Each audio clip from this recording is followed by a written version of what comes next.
बिस्मिल्लाहिर्रहमानिर्रहीम। अस्सलाम वालेकुम नाज़रीन, मैं मौलाना फैसल एडवोकेट और मैं अपने यूट्यूब चैनल के जरिए आपसे मुखातिब हूं। नाज़रीन, पहली दरखास्त तो ये होगी कि वो अहबाब जिन्होंने चैनल सब्सक्राइब नहीं किया, मेहरबानी फरमाकर वो चैनल सब्सक्राइब कर लें ताकि आने वाली वीडियोज़ आसानी से आप तक पहुँचती रहें। नाज़रीन, वो हजरात जो क्रिकेट देखते हैं उनको मैच फिक्सिंग की इस्तिलाह का बखूबी इल्म है। इस मैच फिक्सिंग और स्पॉट फिक्सिंग के केस में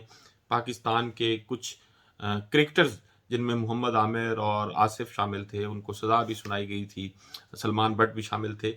वो तो क्रिकेट की हद तक टर्म थी, लेकिन अब एक बेंच फिक्सिंग जो है वो भी पाकिस्तान में शुरू हो गई है और पाकिस्तान के सबसे बड़े जो इंसाफ फराहम करने वाला इदारा है उस इदारे में शुरू हो गई है। कैसे, उस पर भी बात करेंगे। नाज़रीन, पाकिस्तान तहरीक इंसाफ के बड़े अहम केसेस, पेशावर हाई कोर्ट में आज एक फैसला हुआ, साइफर केस के हवाले से भी अपडेट है, इद्दत में निकाह के केस के हवाले से भी अपडेट है, इस्लामाबाद हाई कोर्ट में तोशा खाना जो फौजदारी केस था उसके हवाले से भी अपडेट है, और कुछ इमरान खान साहब की केसेस में ज़मानतें हुई हैं उस हवाले से भी बात करेंगे। इलेक्शन कमीशन की जो तौहीन थी उसके हवाले से भी आज एक डेवलपमेंट है, उस पर भी बात करेंगे।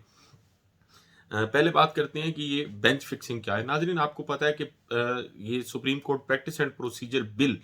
इस पर मैं बहुत सारी वीडियोस में गुफ्तगू कर चुका हूँ। इससे पहले पाकिस्तान में बेंचेस की तश्कील का जो कुल्ली इख्तियार है वो चीफ जस्टिस ऑफ पाकिस्तान के पास था, और जब वो बेंचेस तश्कील देते थे तो उस पर एतराज़ात किए जाते थे, कुछ जजेस की जानिब से भी, कुछ मीडिया के लोगों की जानिब से भी, पाकिस्तान में पोलिटिकल पार्टीज़ की जानिब से, खसूसन मुस्लिम लीग नून की जानिब से एतराज़ किए जाते थे कि काजी जो उमर अता बंदयाल साहब हैं वो बेंच की तश्कील जो है वो जब करते हैं तो अपनी मर्जी के और अपने हम ख्याल जजेस जो है वो उसमें शामिल होते हैं, तो इस हवाले से उन पर तनकीद की जाती थी। फिर उसके बाद कानून बन गया supreme court practice and procedure bill. उस बिल के सेक्शन 3 के तहत जो ये इख्तियार था ये चीफ जस्टिस से लेकर 3 जजेस को दे दिया गया। बाद में फिर वो कमेटी जो है रजिस्ट्रार ऑफिस, वो उस कमेटी को भेजेगा और फिर वो कमेटी फैसला करेगी कि बेंच जो है कैसे तश्कील होगा, बेंच में कौन कौन शामिल होगा। नाजरीन, तौसा से ताल्लुक़ रखने वाले मीर बादशाह किसरानी जिनको ताहयात नाअहली जो थी वो उनकी की गई थी, उसमें आज सुप्रीम कोर्ट ऑफ पाकिस्तान ने एक ऐसा नोटिस लिया है जो कहा तो यही जा रहा है कि काजी फायज ईसा साहब ने वो नोटिस जो है वो मीर बादशाह के केस में लिया, लेकिन दर हकीकत वो नवाज शरीफ की ताहयात नाअहली को ख़त्म करने के लिए लगता है ये नोटिस लिया गया। ताहयात नाअहली के मामले पर अदालती फैसले और इलेक्शन एक्ट की तरमीम में जो तजाद है उस पर यह नोटिस ले लिया गया है, और पाकिस्तान के जो अटॉर्नी जनरल हैं उनको और तमाम सूबों के जो एडवोकेट जनरल्स हैं उनको नोटिस जारी कर दिए गए हैं, और ताहयात नाअहली की मुद्दत के तयन के मामले को लार्जर बेंच के सामने मुकर्रर करने के लिए जजेस कमेटी को भिजवा दिया गया है। इस केस की समाअत जो है वो जनवरी 2024 में होगी, और मौजूदा केस जो है ये भी कहा गया सुप्रीम कोर्ट की जानिब से कि मौजूदा केस को इंतखाबात में ताखीर के आलेकार के तौर पर इस्तेमाल नहीं किया जा सकता। अब जो इसमें सबसे अहम बात है वो ये है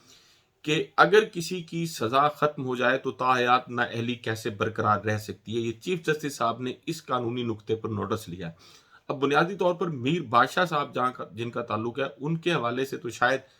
ये नोटिस कभी ना लिया जाता, लेकिन चूंकि इस वक्त मामला जो है वो नवाज शरीफ साहब का है। नवाज शरीफ को आपको याद होगा पनामा केस में सुप्रीम कोर्ट ने ताहयात नाअहल करार दिया था, और वो फैसला जो सुप्रीम कोर्ट में उनकी ताहयात नाअहली का था उसको अब तक सेटिसाइड करार नहीं दिया गया। किसी लार्जर बेंच ने उस फैसले को ख़त्म नहीं किया। सुप्रीम कोर्ट के एक लार्जर बेंच की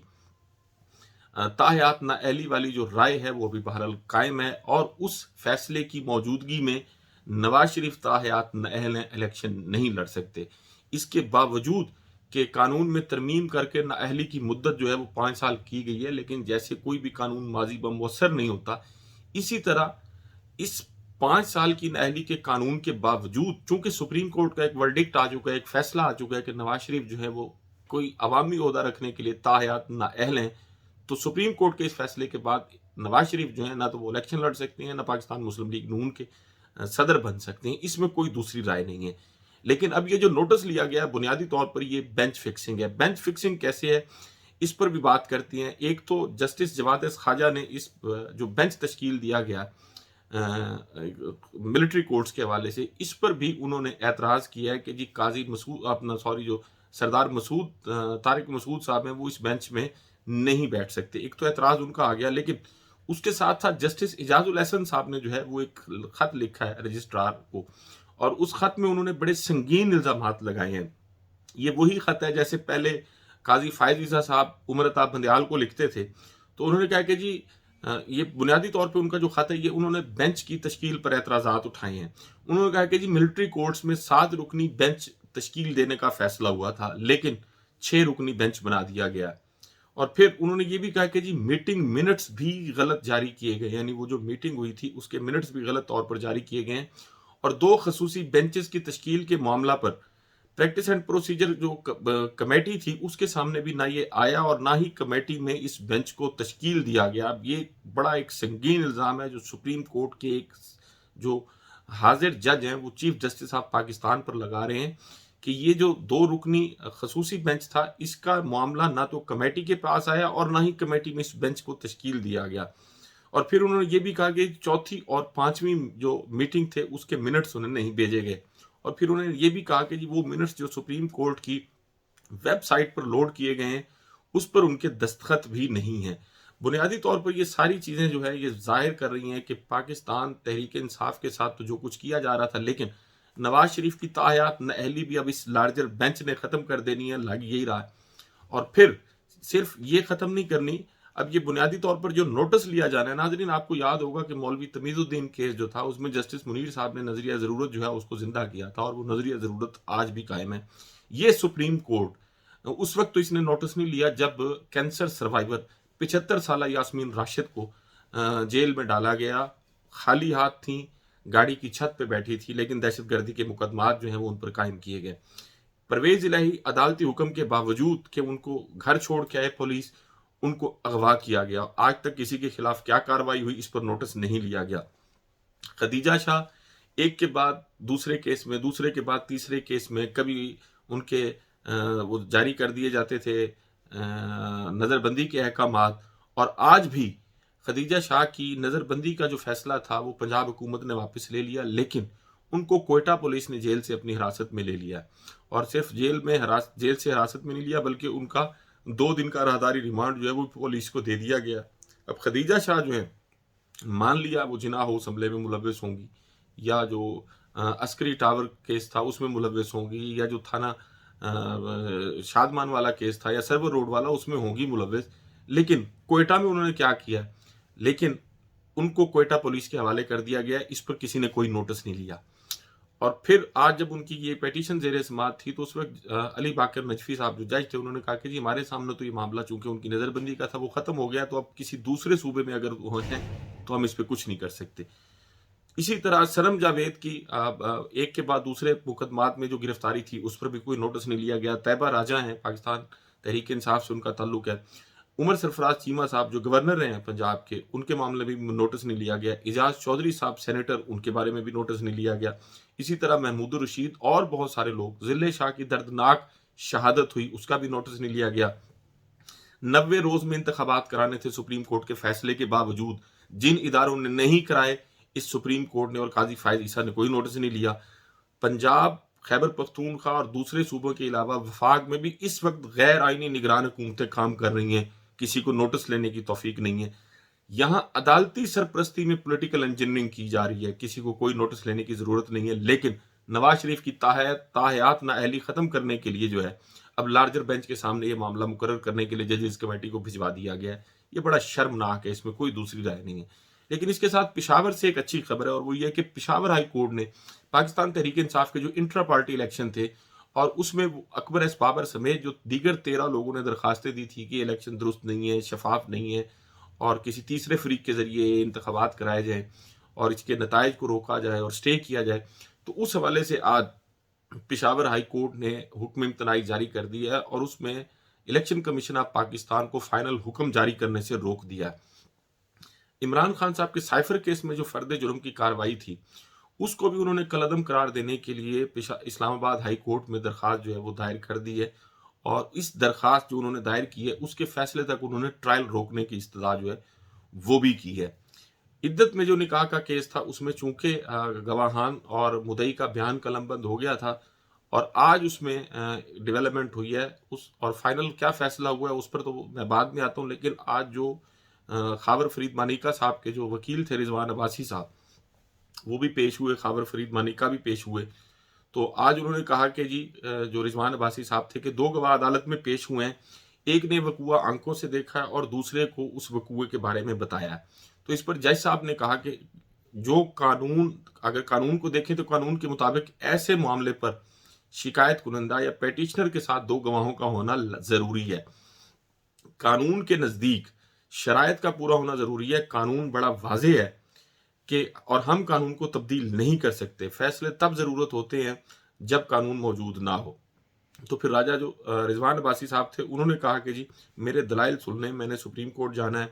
घर में खातून मुलाजमा भी है जो ट्रायल में बतौर गवाह पेश हो सकती हैं। तो फिर जज साहब ने कहा कि जी खावर फरीद मानिका साहब का आप बयान देख लें, बयान में कुछ भी नहीं है। कानून के मुताबिक शिकायत कुनिंदा के साथ 2 गवाह लाजमी है। वकील ने नोटिस जारी करने की इस्तदा की कि जी इमरान खान और बुशरा बीबी को नोटिस जारी किए जाए, लेकिन जज साहब ने कहा कि जी खावर फरीद मानिका को आधा शिकायत कुनिंदा और आधा गवाह नहीं बना सकते। तो वकील जो राजा रिजवान अब्बासी साहब थे, उन्होंने कहा कि जी इसमें निकाह खां भी मौजूद है, चशमदीद गवाह भी मौजूद है, सुनने वाला भी मौजूद है। फिर इसके बाद जज साहब ने इस पर फैसला महफूज किया। वहाँ जो आर्गूमेंट्स हुए और जो लोग उनमें शरीक थे, उन्होंने यही कहा था कि ये केस जो है ये काबिल समाअत नहीं होगा, लेकिन आज फिर अदालत ने उस पर फैसला सुना दिया है। जो कुदरतुल्लाह साहब है मजिस्ट्रेट, उन्होंने इसको काबिल समाअत भी करार दे दिया और 14 दिसंबर को इमरान खान और बुशरा बीबी को इसमें नोटिस भी जारी कर दिए गए हैं। एक तो ये तोशा खाना केस के बाद ये इद्दत वाला जो इद्दत में निकाह केस था, इस पर ये डेवलपमेंट है। इस्लामाबाद हाई कोर्ट में तोशा खाना फौजदारी केस जो था, उसकी सजा का फैसला महफूज कर लिया गया और जैसे पहले फैसले महफूज किए जाते रहे और अब भी जो फैसला महफूज किया गया, इसका अंदाजा लगाना मुश्किल नहीं है कि इस फैसले में क्या होगा। लेकिन आज इमरान खान साहब की घेराव जलाओ और ये तोड़ फोड़ के 3 मुकदमात में इंसदाद दहशतगर्दी की अदालत से जो उनकी जमानतें हैं वो मंजूर हो गई हैं। आज भी प्रोसिक्यूटर ने एतराज़ किया और ये कहा कि जी ये मेन चूँकि इसमें मुलजम ये हैं तो इनकी दरख्वास्त जमानत जो है वो नहीं बनती। तो फिर जज साहब ने कहा कि जो इनके हमराही मुलजमान हैं उनकी दरख्वास्त जमानतें जो है वो मंजूर हो चुकी हैं और ये तो मौका पर मौजूद भी नहीं थे, इसलिए कोई जवाज़ नहीं है इनकी दरख्वास्त जमानत खारिज करने का, तो उनकी जमानतें जो है वो मंजूर हो गई हैं। उसके साथ साथ नाज़रीन, तौहीन इलेक्शन कमीशन जो हुई थी, जिसमें इमरान खान साहब के अडयाला जेल में ट्रायल का फैसला किया गया था, तो उसमें फैसले को चैलेंज करने के लिए इमरान खान साहब ने लाहौर हाई कोर्ट में एक पिटीशन फाइल की थी, जिसकी समाअत जस्टिस आलिया नीलम ने की थी। उस पर भी कोई ऑर्डर जारी करने की बजाय जस्टिस आलिया नीलम साहबा ने वो केस जो है वो फुल कोर्ट के लिए chief justice Lahore high court को भिजवा दिया और साथ में ये भी कहा है कि ये चूंकि अहम कानूनी नुकात है इसमें जो उठाए गए हैं और अहम कानूनी नुकात की तशरीह जो है वो बहुत ज़रूरी है, इसलिए मामला जो है ये लार्जर बेंच सुने और या फुल कोर्ट सुने इसको, और इसलिए मामला जो है वो चीफ जस्टिस ऑफ पाकिस्तान को, chief justice of Lahore high court को भिजवाया जा रहा है। नाज़रीन, इसमें कोई दूसरी राय नहीं है कि पाकिस्तान में जो पॉलिटिकल इंजीनियरिंग है इस वक्त वो अदालती सरपरस्ती में की जा रही है और ऐसा निज़ाम इंसाफ जो लोगों को इंसाफ फ्राहम करने के लिए पाकिस्तान की 70-75% आबादी की एक जो मुंतखब या नुमाइंदा जमात है उसको ख़त्म करने में इस्तेमाल हो, तो फिर ऐसे निज़ाम इंसाफ पर भी लानत। वो जजेस जो इस पॉलिटिकल इंजीनियरिंग में अपना गलीज किरदार अदा कर रहे हैं, ऐसे जजेस पर भी लानत। पाकिस्तान के वो तमाम इदारे जो इस पॉलिटिकल इंजीनियरिंग में मुलव्वस हैं, उन तमाम इदारों पर लानत। वो लोग जो अपने इदारों में बैठकर अपने आइनी और कानूनी फ़राइज़ पूरे कर रहे हैं, इस कौम की जानिब से यकीनन उनको खराज तहसीन पेश किया जाना चाहिए। लेकिन पाकिस्तान में जो कुछ हो रहा है, पूरी दुनिया मजाक उड़ा रही है। पूरी दुनिया के जो कानून को समझने वाले लोग हैं वो पाकिस्तान की अदालतों का मजाक उड़ा रहे हैं कि पाकिस्तान में क्या हो रहा है। नाजरीन, एक ऐसा शख्स जिसको इसी सुप्रीम कोर्ट ऑफ पाकिस्तान ने सिसिलियन माफिया करार दिया था,